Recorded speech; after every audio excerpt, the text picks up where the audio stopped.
Bueno, el Comité Ejecutivo Nacional del partido expresó su beneplácito por lo que fue el voto del gobierno uruguayo en la OEA, expresando la preocupación por la situación que atraviesa Venezuela y particularmente por las elecciones convocadas para el 22 de abril, elecciones sin ningún tipo de garantías, elecciones en donde hay partidos proscriptos, en donde hay candidatos proscriptos, en donde no se le dan a los votantes garantías de transparencia, de credibilidad, de elecciones realmente democráticas. Yo creo que el voto del Uruguay es el voto que hace en definitiva a la rica tradición del país en esta materia, en defender a nivel internacional los derechos humanos, las libertades, la democracia. Y el país que había tenido una actitud un tanto oscilante en torno a Venezuela creo que ha actuado del modo correcto. Y en ese sentido nosotros respaldamos a la Cancillería y respaldamos al canciller Nino Boa, que por estos días viene siendo acosado por importantes sectores del Frente Amplio, yo diría mayoritarios sectores del Frente Amplio, que evidentemente tienen otra visión de la democracia. Yo diría que no tienen del todo afincadas las convicciones democráticas y por eso defienden una dictadura pura y dura como es la que reina en Venezuela. Castillos hoy hablaba de intromisión del gobierno sobre las situaciones o los casos en Venezuela y sin embargo Castillos y el PIT-CNT hicieron movilizaciones a favor de Lula y de Dilma. Por supuesto, pero a ver, decir que hay algún tipo de intromisión en el ámbito de un organismo internacional es tener un desconocimiento absoluto de cómo funciona el derecho internacional. La OEA, como tantos organismos internacionales, como la UNASUR o como el propio Mercosur, tienen lo que se llama la cláusula democrática, que es justamente un mecanismo que se activa cuando alguno de los Estados partes se aparta de criterios democráticos, de estándares democráticos. Y lo que ha hecho la OEA justamente ante una situación evidente de falta de libertades en Venezuela, hacer una sugerencia, nadie está planteando una invasión, es simplemente una exhortación al gobierno venezolano a aplazar las elecciones y organizar elecciones realmente cristalinas, en donde los ciudadanos venezolanos se puedan expresar libremente y no elecciones fraudulentas y apañadas como las que están organizando. ¿Es una elección unipersonal? Bueno, yo diría que es una convocatoria a elecciones sin ningún tipo de garantías democráticas. Ya lo hemos visto en la última elección de la llamada Asamblea Nacional Constituyente, en donde hubo,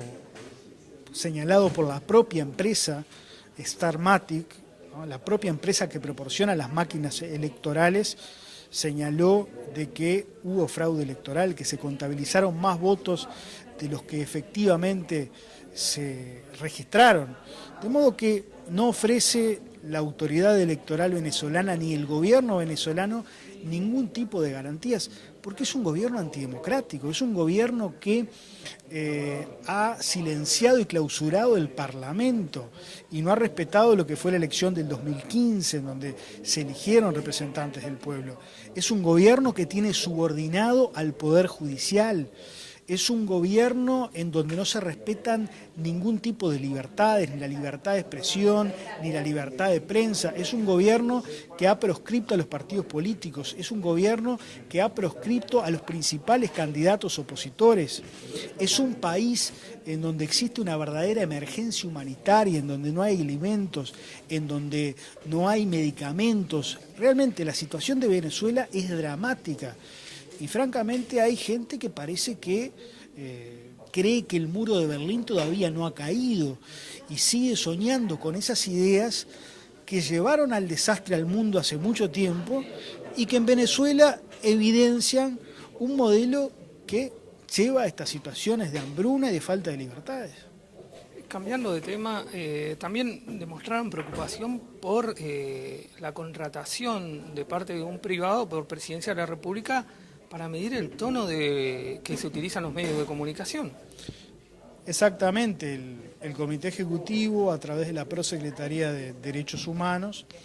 hizo un comunicado al respecto, porque creemos que no corresponde que desde la Presidencia de la República se juzgue el tono de las noticias. Eso entendemos que atenta contra la libertad de prensa, de modo que nos expresamos enfáticamente en contra de ese llamado que el gobierno felizmente ha señalado que va a rever, por lo que si para algo sirvió el comunicado del Comité Ejecutivo fue justamente para hacer que esto se revea.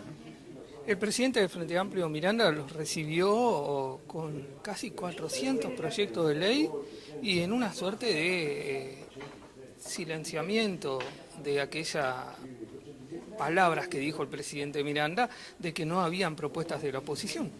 Exactamente, bueno, el presidente del Frente Amplio viene diciendo ya de hace algún tiempo, lo ha dicho por última vez en Piriápolis, en el acto aniversario del Frente Amplio, de que la oposición no tenía ningún tipo de propuestas. Pues bien, nosotros desde el Comité Ejecutivo del partido resolvimos acercarle al presidente del Frente Amplio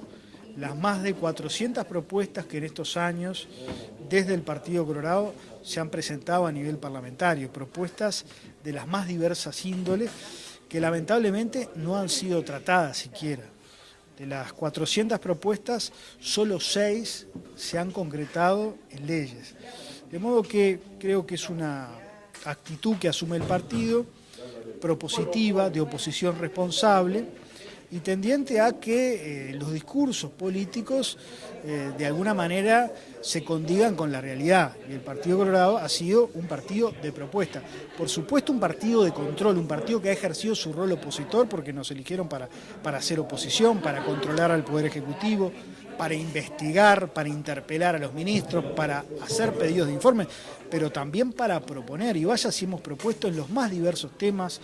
de la vida del país, desde la seguridad, pasando por la educación, hasta la corrupción, en fin, creo que fue bien propicia esa reunión, el recibimiento por parte del presidente del Frente Amplio fue bueno, se generó un buen diálogo y quedamos a la espera del estudio de esas propuestas, el análisis del estado parlamentario en el que se encuentran, para ver si alguna puede prosperar en beneficio del país.